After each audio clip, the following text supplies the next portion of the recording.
We've had a little bit of a ropey start to the Premier League season, in no small part due to two major players getting sent off at difficult times, causing problems both in the games they were in and for the games they were subsequently suspended for. That's a hard word to say. Hopefully we turn it all around today.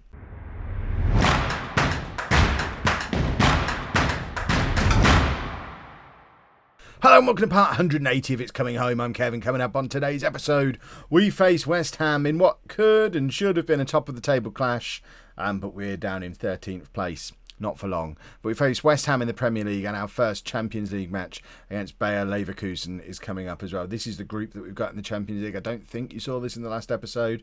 So BAYER Leverkusen, Ajax and Shakhtar Donetsk is a group I expect to be able to make our way out of, but the game against Leverkusen at home obviously is crucial. If we don't win that, then it becomes much more difficult to be successful in the group. The one bright point of the season so far has been Thor. Thor has been brilliant. Some of the other bigger players at the club, not so much. As you can see, Beron getting sent off in that game, letting Southampton back into it.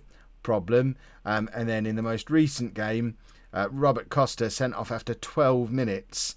And despite Thor's efforts, not enough to find a way past Arsenal, who pushed us all the way last year for the Premier League title, and we've already lost against them to start this season off. So we've not won a Premier League game for 3 matches, only won once so far this season. We need to turn that around against West Ham.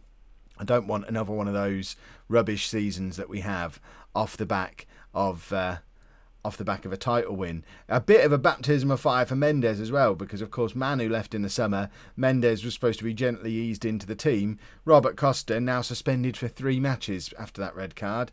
So Mendes is going to have to play some big matches, including this one against West Ham. So we're going Mercedes in goal. A back four of Kandemil, Juranovic, Lee and Meyer. Beron still suspended at the back there, which is handy. Zupancic and Cristiano in midfield. Ciriello, is this his debut? I feel like this might be his debut. No, he made his debut in the Arsenal game. Wow, that was an impressive debut because I don't remember it. With Mendes and Goff in the attacking midfield and Thor up front. It does mean Mira is starting the game from the bench. If Mendes struggles, I've got no issue with going 4-2-4 and sticking Thor and Mira up front together, which might even end up being what we do long term.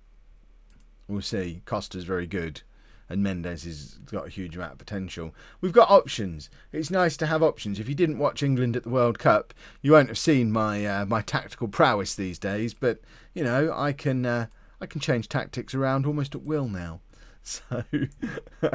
So you might see some tactical changes with. You're probably not going to see much in the way of tactical changes with home. I feel much more set in my ways in club football. Right, Zupancic trying to get a counter-attack going. It comes to Goff and nothing comes of it. But West Ham clattered a couple of our players there. We need to just keep an eye on being thwacked quite as hard as we're being thwacked, because we want to protect our players. We don't want them to be picking up lots of injuries. Injuries are rubbish. Lee already on a yellow card as well, which is also far from ideal.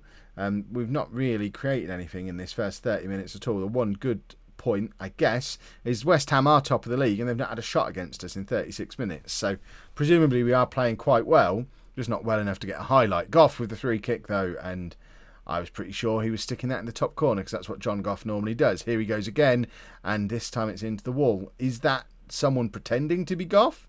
I'm not used to seeing him miss 2 free kicks like that. That seems unacceptable to me. We're trying to keep this opportunity going through Kandemil, finds Juranovic to Cristiano, back to Juranovic again, and Lee. And I don't really know why the highlight's continuing unless we're doing something here, and it doesn't look like we are. Goff is chasing down, and it worries me that this highlight might actually be a West Ham breakaway goal. And here they come, and they're in, and they have scored. And that's why the highlight continued, and that hurt, because that is utterly against the run of play. We have been the better team in that first half, and that's their first shot of the entire match. They hit us on the break. Rubbish. Just rubbish. If we lose this match as well, we genuinely do have to start worrying a little bit, because long gone are the days where I can be mid-table in November and the board not get twitchy. I think they'd have issues these days. We've set higher expectations than that. Goff Now, what an attempt from Goff. Very nearly ended up in the back of the net. He hit it hard, but the keeper did manage to keep a hold of it in the end. But especially after the board have backed me with the amount of money that I've spent this summer, we can't have a really poor start to the season. It's just not acceptable. And I'm looking ahead to that Leverkusen game and thinking, we're still not clicking yet this season. That's going to be a problem for what's going to be a massive game like that. And I'm trying to work out how and why we're not clicking. We've upgraded the team. I guess we have lost a couple of stalwarts of the squad. Manu went, Alves went, but I don't think either of them were responsible for how well we were playing. I guess Mira's not playing, but Thor's better than Mira on first impression. Right, we need to change some things. Goff not playing well at all. Flager can come in for him. Mendes is going to come off for Mira as threatened, and we're going to have our first look at these two playing up front together, which they've never done before, and this is going to be exciting. And I don't think we need to make a third change for now. That should be plenty. Let's demand more. Get the ball up to our two fancy strikers, plus one of our best players from last year, Flager, now on the pitch as well. And hopefully between the four of them, our attacking players can conjure something up. Thor's in, forces a save out of the West Ham keeper, whose name I won't say this time, because people commented on me saying it last time. Ciriello with the corner, doesn't beat the first man. It falls to Lee, back out to Ciriello again, to Flager. Ciriello across to Zupancic, who I don't even know what he's doing there. I thought he'd been fouled, or was trying to dummy the ball or something. But either way, he should have just put his boot through it and scored a goal. But Mira misses out to Van der Horst of all people there.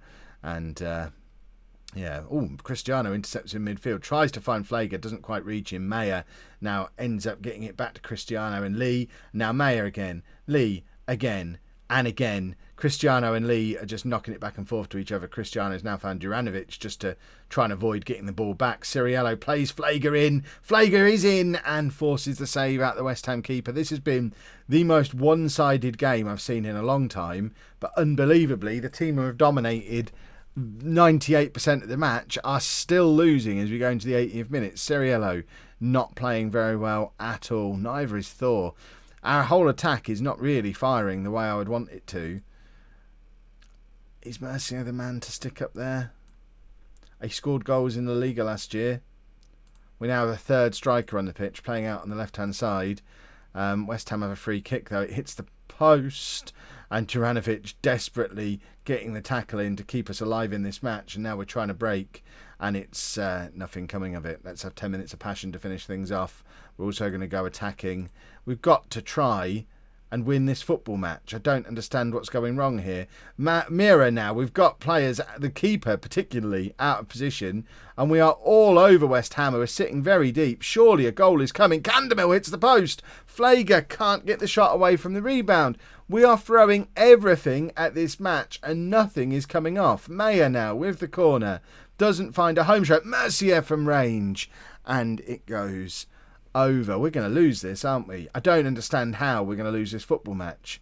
I don't know what I could have done differently.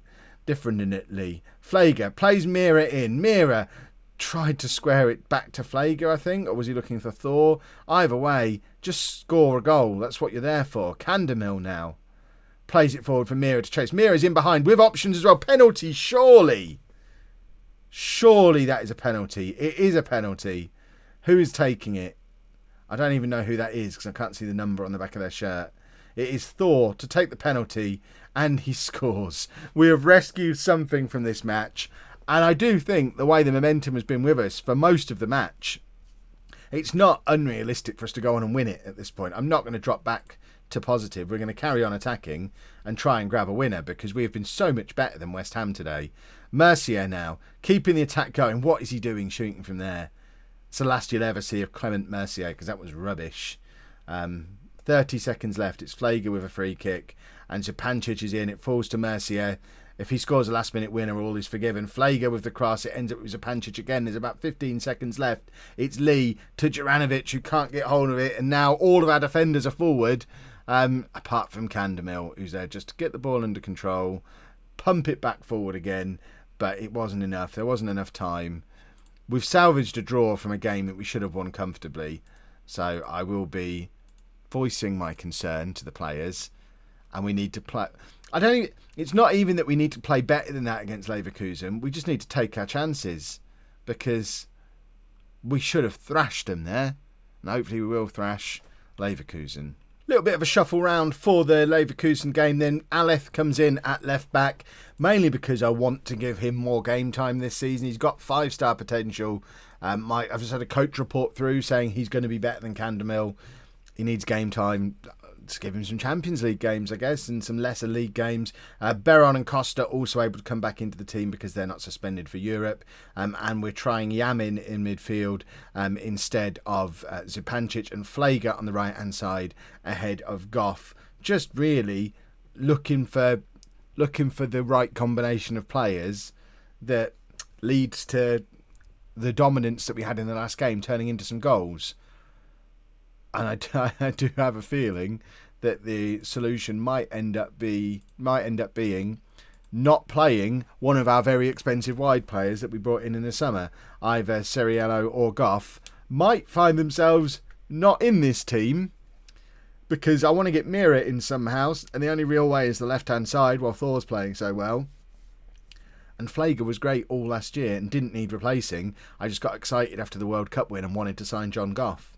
So we'll see. I wish I'd been able to get Djuric as well at the end of the transfer window. We just ran out of time getting him. It would have been very nice to have the other option on the left wing as well, who was so effective for us last year. But Ceriello can hear me talking about signing a new left winger or potentially dropping him, and has scored there, combining with Flager as well. Flager picking up the assist, and Ceriello with his first goal for the club on 22 minutes, puts us 1-0 up against BAYER Leverkusen.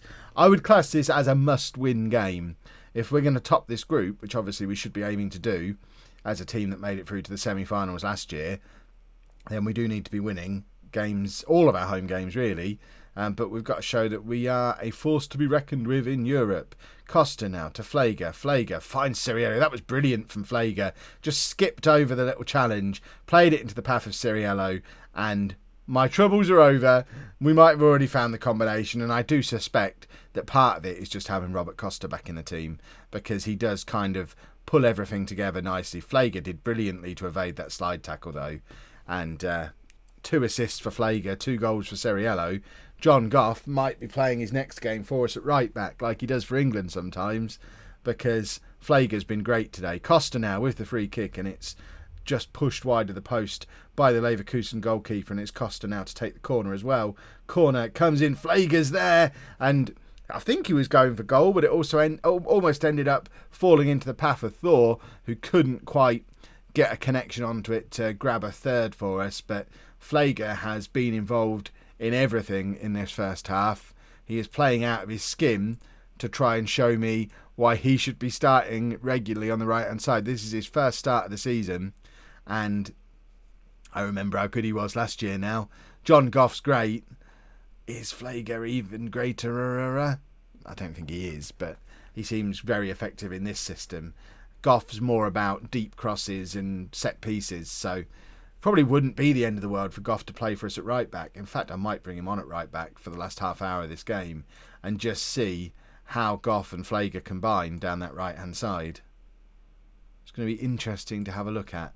Aleph now plays it to Cristiano to Ceriello, who's looking for a hat-trick, and hit that with some bend and some power on it, and very nearly grabbed the hat-trick that he was looking for.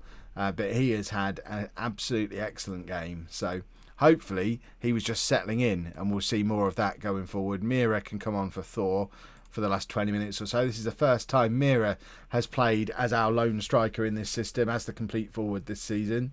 So hopefully he's going to... I want tough decisions to make. I want Mira to show me why he should be starting ahead of Thor. Costa apparently not playing particularly well, and I wonder if we bring Zupancic on and drop Cristiano back there and do that and just see the game out for the last 10 minutes. Saidi needs to do better there. There's going to be shouts for Powell to be back in goal. I can hear them. I can't get away from the fact Saidi's a little bit younger. But He's got to do better there. Do we now drop to a counter-attacking system? Or is that just asking for trouble? Siriello now with the corner ends up with Beron, who's not really the man we want to have the ball in this position, but he does quite well. Finds Lee. Lee puts it back to Alif. And between the two of them, they did rather well. Mira is, I think, he's managed to keep himself onside there brilliantly, and then as soon as the ball's gone past him, has woken up to it and scored an excellent goal. Mira did really well here. It's a ball forward from Alif, but look at how Mira just stops, keeps himself onside, and then still loses his man and gets to the ball first. That was superb from Mira, and that puts the game beyond doubt. Drop a little bit of praise, particularly to that front three. Flager, Siriello and Mira have all been brilliant today. And there you go. We can score goals. We can win important games. We just had a little bit of stage fright against West Ham, and hopefully Siriello will now start to justify why I spent all that money on him in the summer. Excellent stuff. Oh, there you go. I've boosted Alif with manager support as well. Right. When will we be back? We will be back for probably, I mean, Man United and Chelsea could be quite interesting, or maybe another Champions League game. It'll be somewhere between Ajax and Shakhtar. We'll do 2 of those 4 games. Probably not Shakhtar unless we lose against Ajax. So it might end up being Man United and Chelsea, and we'll just focus in a little bit more on the Premier League while we're struggling in it, and hope that the Champions League group takes care of itself. Maybe. If you've enjoyed that, please make sure you leave a nice big thumbs up on there for me. Subscribe to the channel for daily Football Manager videos. And thank you very much for watching.